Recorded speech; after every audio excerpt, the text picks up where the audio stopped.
culte. Alléluia. Soyez tous bénis dans le nom puissant de Jésus-Christ.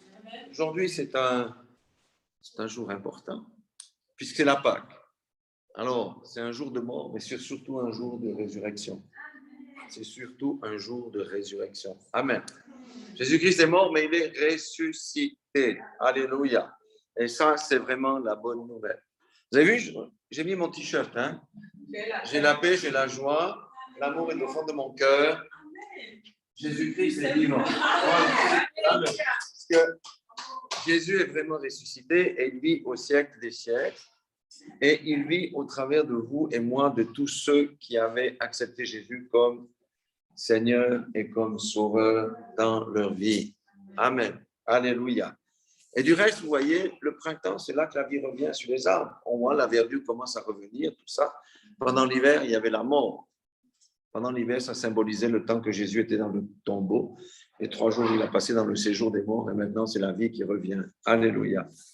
Nous allons prendre un texte dans Ésaïe, chapitre 53. Vous savez que tout a été annoncé dès avant la fin des temps et avant que les choses n'arrivent. Parce que Ésaïe a vécu, je ne sais pas si c'était 400 ans avant Jésus-Christ ou 600 ans avant Jésus-Christ. Donc, les choses ont été prophétisées. Alors, chapitre 53, verset 1er. Ésaïe avait dit ceci. Qui a cru à ceux qui nous étaient annoncés? Pourquoi il dit ça? Parce que on avait annoncé la venue du Messie. Le peuple juif connaissait que le Messie devait arriver. Mais quand Jésus est venu, ils ne l'ont pas reconnu. D'accord? Parce qu'ils n'ont pas cru à ce qui était annoncé. Qui a reconnu le bras de l'Éternel? Ils ne l'ont pas vu. Verset 2, il parle de Jésus. Il s'est élevé devant lui comme une faible plante, comme un rejeton qui sort d'une terre desséchée. Il n'avait ni beauté ni éclat pour attirer nos regards et son aspect n'avait rien pour nous plaire. Amen. Nous, on dit que, ouais, mais au temps de Jésus, ils n'ont pas reconnu le Messie. Si Jésus venait aujourd'hui, personne ne le reconnaîtrait. Pourquoi? Parce qu'il serait habillé en jeans commun avec une seule chemise à carreaux et il irait dans les places là où il y a les drogués, etc. Mais ce n'est pas l'image que s'était fait le peuple juif. Le peuple juif pensait que le Messie devait être un roi qui venait avec les chars, avec la puissance pour battre les Romains, pour jeter les Romains dehors. Et quand on dit qu'ici, il s'est élevé devant lui comme une faible plante, comme un rejeton qui sort d'une terre desséchée. Ailleurs, il est dit comme un rejeton, une faible plante au milieu du désert. Le désert était parmi les siens, c'était le peuple d'Israël qui avait le cœur dur, qui ne l'a pas reconnu et qui l'a rejeté. Amen. Les conditions dans lesquelles Jésus est venu n'ont pas été faciles. Rappelez-vous que sa mère a accouché non pas dans un 5 étoiles, mais elle a accouché dans une écurie, là où il y avait du foin pour mettre le bébé dans une mangeoire. C'était ça la venue de Christ. Aujourd'hui, on est dans la civilisation du paraître. On ne pourrait jamais reconnaître Christ. Alléluia. C'est pas possible parce que lui, il est dans l'humilité. Si je dis qu'il venait en jeans, il n'aurait pas un jeans Tommy Hilfiger. Non. Il n'aurait pas une tenue où c'est griffé Hugo Boss. Certainement pas. Il aurait une tenue quelconque. Et partout où il irait, on dit « Ah, vous êtes le machiniste qui venait pour réparer. Non, vous ne pouvez pas aller là parce que là, c'est la place de ceux qui sont réservés aux invités. » Vous voyez ce que je veux dire? Jésus n'était pas quelqu'un, entre guillemets, mais il avait l'intérieur. Et lui, il rayonnait à cause de son intérieur, pas de son apparat, pas de ses montres, pas de ses souliers, pas de ces choses-là. Alléluia. Méprisé, verset 3, et abandonné des hommes. Partout où il allait, les religieux ont méprisé Jésus. Ils disaient, mais toi, qui es-tu là? Tu es un fils de rien du tout, tu es un fils de charpentier. Il a même été abandonné des hommes quand il était au jardin de Gethsémane avec ses disciples, où ils n'ont pas réussi même à prier 3 heures avec lui. Et ensuite, quand ils l'ont arrêté, tout le monde a fui, même Pierre, qui l'a renié 3 fois. Donc, homme de douleur, habitué à la souffrance, c'est vrai. Vous croyez que le rejet dont Jésus a souffert, c'était une chose facile à porter. Quand il avait délivré à Gadara l'homme qui avait plus de 2000 démons en lui, les gens l'ont chassé à coups de pierre, ils l'ont chassé de la contrée. Plusieurs fois, on a essayé de le lapider. Alléluia. C'est pourquoi il est dit, homme de douleur et habitué à la souffrance, semblable à celui dont on détourne le visage. À l'époque, on détournait le visage de qui? Des lépreux. Dès qu'on voyait un lépreux, les gens détournaient le visage et passaient outre. Alléluia. Parce qu'il ne correspondait pas aux critères qu'on s'était fait de lui. Et on s'est détourné de lui parce qu'il prêchait la vérité. Qui disait, si vous êtes adultère, arrêtez de commettre l'adultère. Si vous êtes un voleur, arrêtez de voler. Les gens se sont détournés de lui. Nous l'avons dédaigné et nous n'avons fait aucun cas de lui. Alléluia. Pour dire, Jésus ne ressemblait à aucun canon de beauté dans son temps. Et aujourd'hui, on est encore dans une civilisation du pareil qui est 50 fois plus importante qu'elle ne l'était au temps de Jésus, où on accorde beaucoup d'importance au paraître, au qu'en dira-t-on et toutes ces choses. Jésus n'était pas dans ces choses-là. Alléluia.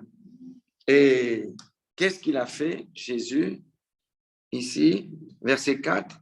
Cependant, ce sont nos souffrances qu'il a portées et c'est de nos douleurs qu'il s'est chargé. Alléluia. Le monde est dans la souffrance. Qui n'a pas passé par la souffrance ici? Qui n'a pas passé par le rejet? Qui n'a pas passé par les douleurs? Et la Bible dit ici que ce sont nos souffrances qu'il a portées, c'est de nos douleurs qu'il s'est chargé. Amen. Il s'est chargé des douleurs du monde entier, des souffrances du monde entier. Quelle que soit la souffrance d'un homme, il l'a portée. Alléluia. Et nous l'avons considéré comme puni, frappé de Dieu et humilié, parce que quand quelqu'un, par exemple, les lépreux, on disait, mais c'est à cause de tes péchés que tu es lépreux. Et lui, on l'a considéré comme frappé de Dieu et humilié. Pourquoi? Parce qu'il est mort pendu à la croix. Et à la croix, c'était uniquement les malfaiteurs qui étaient crucifiés. Donc, les gens à l'époque, ils ont dit, c'est Dieu qui l'a frappé. Ce en quoi ils avaient raison, mais ils n'avaient pas compris pourquoi Jésus avait été frappé et humilié. Amen. Vous savez qu'on lui a même s'est dépouillé de tous ses habits pour le mettre sur la croix. Il ne restait rien du tout. Jésus était nu. Bon, pudiquement, on met un truc autour. Vous voyez ce que je veux dire ici? Mais Jésus était nu sur la croix. On lui a tout volé, sa tunique et tout ça. Rien ne lui est resté. Verset 5, mais il était blessé pour nos péchés. C'est le péché qui défigure la planète. C'est le péché de l'homme qui défigure la planète, qui détruit les animaux, qui détruit la nature. C'est le péché de l'homme. C'est le péché de l'homme qui détruit l'homme. Le non-pardon détruit l'homme. Avec la langue, on détruit autrui. Vous voyez? Ce sont nos péchés qui font que le monde est dans la souffrance. Alléluia. Brisé pour nos iniquités. Le châtiment qui nous donne la paix est tombé sur nous. Quand on vient au Seigneur, on a vraiment la paix. Quand on n'est pas dans le Seigneur, même si on a beaucoup d'argent, des millions, même des milliards, les gens n'ont pas la paix. La paix ne s'achète pas. La véritable paix, la véritable joie, ce n'est pas nos émotions à nous, parce qu'on sait que notre cœur est tortueux, mais la paix que donne le Seigneur Jésus quand les circonstances sont graves, c'est une paix qu'on ne peut pas nous décoller de là. Alléluia. Et c'est par ces meurtrissures que nous sommes guéris. Amen. C'est par les meurtrissures de Jésus, parce qu'il a enduré ses souffrances et nos douleurs à cause de nos péchés, que nous sommes guéris. C'est pour ça que nous prions toujours pour la guérison au nom de Jésus-Christ. Et c'est pour ça que Jacques 5,16 a dit, si tu es malade, appelle les anciens, on prie pour toi. Si ça ne marche pas, examine-toi, regarde si tu as péché, confesse tes péchés. Confessez-vous vos péchés les uns les autres et vous serez guéris. Amen. Alors maintenant, verset 6, il dit, nous étions tous errants comme des brebis qui n'avaient pas de berger, parce que des brebis qui ont un berger suivent le berger. Mais ici, il dit, nous étions tous errants comme des brebis. Ces brebis-là n'avaient pas de berger. Chacun suivait sa propre voie. Et l'Éternel a fait retomber sur lui l'iniquité de nous tous. Alléluia. On doit bien comprendre que c'est à cause de nos péchés, les péchés du monde, que Jésus a été sacrifié. Pour qu'on soit réconcilié avec Dieu, pour qu'on reçoive la paix, qu'on reçoive la joie, qu'on reçoive l'amour d'un père. Beaucoup n'ont pas l'amour d'un père, beaucoup n'ont pas l'amour d'une mère. Dans la planète, il y en a des tas. Des fois, ils n'ont même pas l'amour des deux. Ils sont rejetés par leurs propres parents. Qui c'est qui peut leur apporter l'amour? C'est le Seigneur Jésus lui-même. C'est notre Dieu. Alléluia. Verset 7, il a été maltraité et opprimé. Il n'a point ouvert la bouche. Il ne s'est jamais regimbé, il n'a jamais critiqué. On lui a donné des coups, il n'a jamais rendu les coups. Semblable à un agneau qu'on mène à la boucherie, à une brebis muette devant ceux qui l'attendent. Il n'a point ouvert la bouche. Il a accepté le châtiment, il a accepté sa destinée parce qu'il savait qu'il y avait un but bien plus grandiose que de se plaindre ou de pouvoir rétorquer. Amen. Verset 8, Jésus avait des sentiments. Il a été enlevé par l'angoisse et le châtiment. Alléluia. Alléluia. Et parmi ceux de sa génération, qui a cru qu'il était retranché de la terre des vivants? Ceux qui ont vécu avec lui, ils ont vu les miracles, ils ont dit, mais cet homme-là ne peut jamais mourir. Et pourtant, il est mort. De la mort la plus infâme à l'époque, c'était d'être crucifié. Alléluia. Qu'il était retranché de la terre des vivants et frappé pour les péchés de mon peuple. Personne n'a cru à ça. Maintenant, le verset 9, on a mis son sépulcre parmi les méchants, son tombeau avec le riche. On doit comprendre quelque chose. Les religieux voulaient que Jésus soit mis dans la fosse commune, là, avec toutes les crapules. Mais Joseph d'Arimathée a été récupérer le corps pour le mettre dans le tombeau du riche. Amen. L'homme voulait encore, même qu'il était mort, le mettre avec les pires des fripouilles, mais Dieu n'a pas permis. Il a dit non, ton tombeau sera dans une sépulture qui va t'honorer. Alléluia. Quoiqu'il n'ait point commis de violence et qu'il n'ait point eu de fraude dans sa bouche, il a plu à l'Éternel de le briser par la souffrance. Alléluia. Après avoir livré sa vie en sacrifice pour le péché, il verra une postérité et prolongera ses jours, et l'œuvre de l'Éternel prospérera entre ses mains. Amen. Ça, c'est des passages qui ont été prophétisés sur la vie de Jésus entre 400 et 600 ans avant sa venue sur la terre. C'est pourquoi la Bible est la seule Bible qui est vraie, parce qu'il annonce toujours les choses avant qu'elles n'arrivent. Et là, c'est des centaines de siècles avant que la chose ne soit faite. Et vous voyez pourquoi ils l'ont loupé, parce qu'ils pensaient que le Messie, ça allait être un roi qui arrivait avec son armée pour délivrer, on va dire, Jérusalem, hein, le pays de Juda, etc., des Romains qui étaient l'oppresseur. Mais ce n'était pas le plan de Dieu. Dieu voulait délivrer les hommes d'eux-mêmes. Parce que quelqu'un qui est né de nouveau, qui a reçu le sceau du Saint-Esprit, ne peut pas vouloir dominer sur son voisin, ne peut pas vouloir voler sa femme, ne peut pas vouloir frauder, ne peut plus.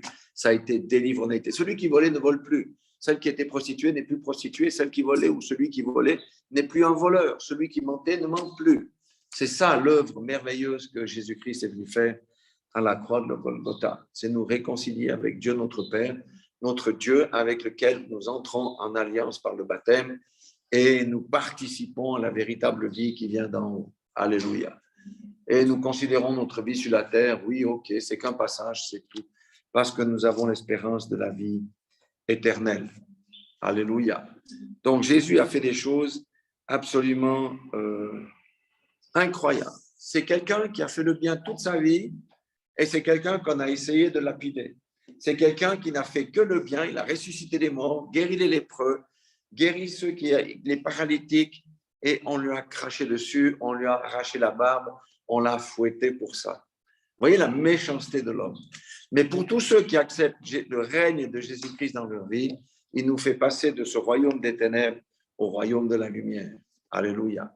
Et c'est pour ça que nous pouvons venir des lumières dans ce monde de ténèbres, ce monde qui est perdu, ce monde qui est foutu, et ce monde qui est sans espoir et qui n'a pas de solution aujourd'hui. Mais nous avons une solution en Christ. Alléluia.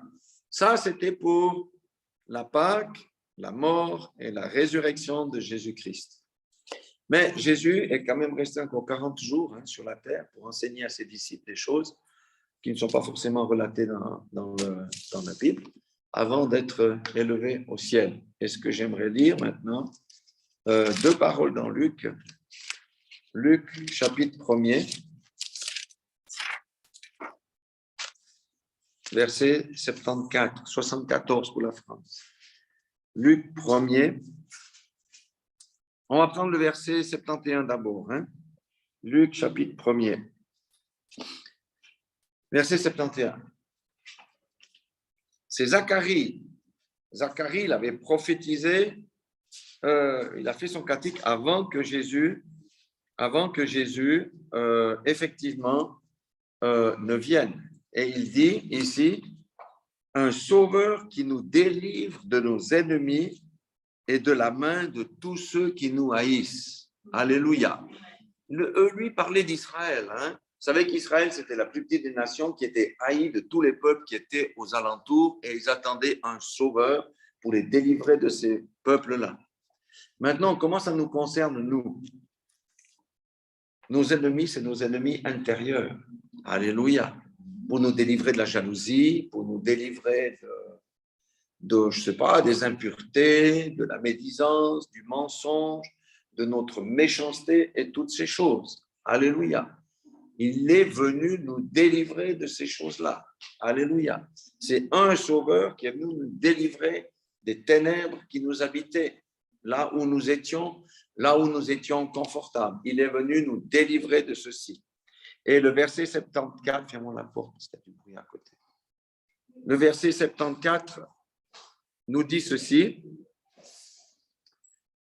de nous permettre, après que nous serions délivrés de la main de nos ennemis, de le servir sans crainte, en marchant devant lui dans la sainteté et la justice tous les jours de notre vie. Amen. Jésus est venu nous sauver. Nous ne sommes pas juifs, mais la nation juive sera sauvée. Vous voyez ce que je veux dire? Mais spirituellement, il est venu nous sauver de l'adversaire qui détruisait nos vies. Regardez dans les familles combien de malheurs dans les familles. C'est rare d'avoir des familles heureuses où tout se passe bien. L'ennemi vient détruire les familles, vient mettre la guerre entre les enfants, les parents, entre les époux et toutes ces choses-là. Alléluia. Donc, il est venu nous délivrer et afin qu'on puisse faire quoi? De le servir sans crainte en marchant devant lui dans la sainteté et la justice tous les jours de notre vie. Amen. Nous sommes appelés au service. Pendant des années, on n'a pas cru à ça. Mais aujourd'hui, dans les périodes où chaque chrétien, ou disciple, on va dire, sait qu'il est appelé à servir dans le corps de Christ pour sauver les âmes aussi dans le monde. Amen. Parce que nous sommes la lumière du monde. Si nous, on n'est pas la lumière du monde, alors comment les âmes vont-elles être sauvées? Et comment la lumière du monde se manifeste? Par nos comportements, par nos attitudes. Et c'est ça notre joie, notre paix intérieure. C'est ça qui va amener les âmes à Christ. Alléluia. Donc, chacun d'entre nous, nous avons des appels. Et Dieu appelle encore des jeunes. Beaucoup seront des évangélistes, beaucoup seront des différents ministères, etc. Parce qu'on est dans les temps où la gloire de Dieu doit se manifester au travers de qui? Au travers de vous, de moi, de chacun ici et de tous ceux qui servent Dieu en esprit et en vérité. Donc, le message de Pâques, c'est oui, nous avons été délivrés, mais pour une chose primordiale, pour servir Christ, parce que Christ a d'abord été le serviteur de tous, afin que nous puissions maintenant, à notre tour, venir les serviteurs de Christ. Alléluia. On ne vient pas à Christ pour vivre sa vie. Ça, ce n'est pas une conversion. Ça s'appelle la religion. Alléluia. On ne vient pas à Christ pour dire, comme ça, je ne vais pas en enfer, je vais au paradis. Ça, c'est un mauvais motif.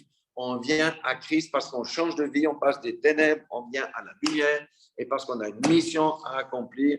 Et le Seigneur donne des dons et des talents à chacun pour être utile dans son royaume. Alléluia. Deuxième verset que j'aimerais lire, c'est dans Luc, toujours, au chapitre 10. Comment ça, c'est possible? Parce qu'il a dit dans Jean qu'on ferait les mêmes œuvres que lui et même des plus grandes. Comment ça, c'est possible? On doit entrer dans cette dimension-là. Mais c'est possible parce que au chapitre 10 de Luc, il nous dit, verset 19, « Voici, je vous ai donné le pouvoir. » Est-ce qu'il nous a donné, oui ou non, le pouvoir? Je vous ai donné le pouvoir de marcher sur les serpents et les scorpions. Ça représente les démons et Satan et tout son orchestre. Et sur toute la puissance de l'ennemi. C'est quoi? Les incantations, les mauvais sorts, toutes les choses qu'on lance contre ceux qui appartiennent à Christ, et rien ne pourra vous nuire. Amen. C'est comme ça, en entrant dans les paroles qui sont d'ici par la foi, que nous serons utiles dans le royaume du Seigneur. Dans le royaume du Seigneur, il n'y a qu'un seul type de serviteurs, ce sont les serviteurs courageux. Les couards ne font pas partie du royaume. Ceux qui ne veulent pas aller au combat ne font pas partie du royaume. Amen. Pourquoi nous sommes appelés à combattre, à marcher sur les serpents, à marcher sur les scorpions et même contre toute la puissance de l'ennemi et rien ne pourra nous nuire. Ça, on doit intégrer, on doit croire ce qui est noté ici parce que ce sont les démons qui nous sont soumis et non pas nous-mêmes qui sommes soumis aux démons. Alléluia. Mais pour que ça fonctionne, il faut que nous ayons la communion avec notre Dieu. Et comment nous avons la communion avec notre Dieu? C'est une relation personnelle. C'est par la prière, par la méditation. Un chrétien qui ne lit pas la parole de Dieu ne va jamais pouvoir grandir. Il va rester juste une semence, c'est tout. Donc, c'est la méditation, c'est la prière, c'est la communion fraternelle, c'est faire la volonté de notre Dieu. Si le Seigneur nous dit, tu fais ci, on fait ça. On ne rédit pas le coup, on arrête, on domestique sa chair, on domestique ses envies. Alléluia. C'est par l'esprit que nous faisons mourir les désirs de la chair. Alléluia. Et voyez, le Seigneur n'est pas mort en vain, mais il est mort pour nous et ressuscité pour nous sauver de nos péchés, pour nous amener dans une nouveauté de vie qui va porter beaucoup de fruits, pour autant qu'on soit d'accord de le servir. Dieu n'est pas un automate à boisson où on met 10 balles et puis on a tous les Smarties qu'on veut. C'est pas comme ça que ça marche. D'abord, il va nous dire, faites ceci, faites cela. Amen. C'est lui le patron, c'est lui le maître. Mais il nous donne les moyens d'accomplir notre destinée. Il nous donne les moyens d'accomplir notre destinée. Et nous avons la certitude de l'amour de Dieu qui dépasse l'amour qu'on peut avoir entre frères et sœurs, d'un mari, d'une femme ou de nos propres parents. Alléluia. Maintenant, je termine juste là, le verset 20, où il dit cependant, ne vous réjouissez pas de ce que les esprits vous sont soumis. C'est vrai, nous pouvons chasser les démons et toutes ces choses. Mais réjouissez-vous de ce que vos noms sont écrits dans les cieux. Amen. Ça veut dire quoi? On doit persévérer dans la foi jusqu'au bout. Ce n'est pas parce qu'on commence à chasser les démons qu'il faut avoir l'orgueil qui monte à la tête et on n'obéit plus à la parole de Dieu. Beaucoup ont eu ce pouvoir, des pouvoirs de faire des choses extraordinaires, même des miracles, mais ils se sont laissés séduire par l'argent, par l'orgueil, etc. Et ils ne peuvent pas entrer dans le paradis. Pourquoi? Parce qu'il est dit ici, c'est que vos noms sont écrits dans les cieux. Vous savez qu'il y a un livre de vie et que ce livre de vie, le nom de quelqu'un peut être inscrit, mais aussi barré. C'est pourquoi la Bible nous dit quoi? De persévérer jusqu'à la fin. Et voyez, la Pâque, qui, on va dire, c'est le point culminant par rapport à toutes les autres religions. Mahomet est mort, Bouddha est mort, Shiva, tous les gens là qu'on adore, ils sont morts, mais le seul qui est ressuscité, c'est Jésus-Christ. C'est le seul qui est ressuscité et dont la résurrection a été attestée par plus de 500 personnes à son époque. Et à l'époque, il n'y avait pas Photoshop pour faire des arrangements photos ou faire des tricheries sur Internet. Donc, c'est une certitude. C'est le seul qui est ressuscité et il est ressuscité et en montant au ciel, il nous a donné le pouvoir de combattre l'ennemi, d'assujettir l'ennemi, de dominer sur l'ennemi et il nous a donné le pouvoir aussi de vaincre le péché et de vaincre la chair. Alléluia. Et le Seigneur veut nous utiliser. Si on se met à sa disposition, il va nous parler. Fais ceci, fais pas ça, va là, fais ci, fais ça. Amen. Nous sommes dans les temps où ces choses-là, nous devons commencer à les vivre parce que pendant les dernières centaines d'années, l'Église était morte. Aujourd'hui, maintenant, il faut que l'Église prenne vie. Il y a eu des réveils, mais les réveils se sont... Ensuite, il y a toujours eu l'endormissement. Aujourd'hui, nous devons vivre la vie du Seigneur, la vie de l'Esprit doit revenir dans le corps de Christ. Alléluia. Et ne plus cesser jusqu'à son retour. Alléluia. Ou si nous mourons, jusqu'à ce qu'on meure. Vous savez, avec Christ, il n'y a pas de retraite. Non, il n'y a pas de retraite. Non, moi j'ai connu un pasteur qui a dit maintenant je vais être à la retraite, moi je suis cool, hein. Je suis plus dans le circuit. Mais c'est, t'as rien compris. Vous savez que le Seigneur, il n'y a pas de retraite. La retraite, c'est dans le monde qu'il y a la retraite. Avec Dieu, on est jusqu'au bout. Peut-être que tu seras moins actif dans le ministère, mais tu vas continuer à rendre ministère. Parce que le Seigneur t'a donné la sagesse que tu peux partager aux autres. Quand on est à Christ, on est esclave de Christ jusqu'à la mort. Alléluia. ni plus, ni moins. Donc, c'est plutôt un message d'espoir. Le Seigneur est notre Dieu. Il nous a donné son Fils. Il a fait, on va dire, son Fils est mort pour nous racheter, parce que le prix du sang de Jésus peut nous racheter. Aujourd'hui, l'homme veut se sauver par lui-même, par différentes techniques. Mais s'il n'y a pas Jésus, si quelqu'un ne connaît pas Jésus, il a pu être gentil toute sa vie, il n'ira pas au paradis, il n'ira pas au ciel, il ira dans ce qu'on appelle la géhenne, ça veut dire l'étang de feu qui est la seconde mort. Donc, nous ne voulons pas être de cela. Et ce que nous voulons aussi, c'est que véritablement, nous puissions partager ce message autour de nous véritablement. Voilà ce que je voulais partager avec vous. Vous pouvez méditer sur ces versets d'Ésaïe 53 et surtout Luc 1, 74, 74 et Luc 10, 19. Si le Seigneur nous a sauvés, ce n'est pas pour dormir, c'est pour le servir. Alléluia. Lui, il a servi les hommes quand il est venu sur cette terre. Aujourd'hui, ce sont les hommes qu'il a rachetés qui vont entrer dans son service. Et il y a de la place pour tout le monde. Il y a de la place pour tout le monde. Alléluia. Et c'est pour ça que le Seigneur dit que la moisson est grande, mais qu'il y a peu d'ouvriers. Et c'est pour ça que nous sommes les ouvriers de la 11e heure, les ouvriers des temps de la fin. Et grâce à nous, eh bien, il y aura une multiplication des ouvriers qui vont pouvoir faire rentrer la moisson. Donc, c'est un jour glorieux. Soyez tous bénis dans le nom puissant de Jésus-Christ de Nazareth. Amen.